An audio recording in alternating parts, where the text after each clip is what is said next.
Ali gle ovo, jagode koje smo pojeli skoro sve, ljudi, ja u životu, i to se ne zajebavam, ne preterujem, i ovo nije nikakav fleks, nego pitam vas, zato što ja u životu nisam jeo bolje jagode. Da li jagode potiču iz Italije?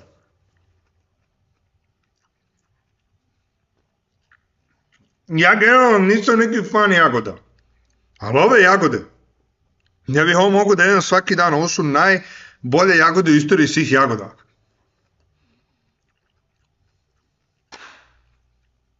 Burazeru, ja vam se kunem, evo ne pomerio se, ako sam jeo bolju jagodu,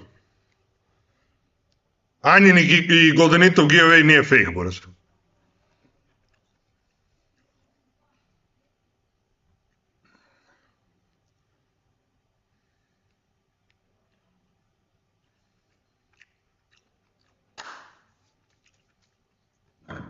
Bukvalno da uzmem 5 kg za poneti, bez problema.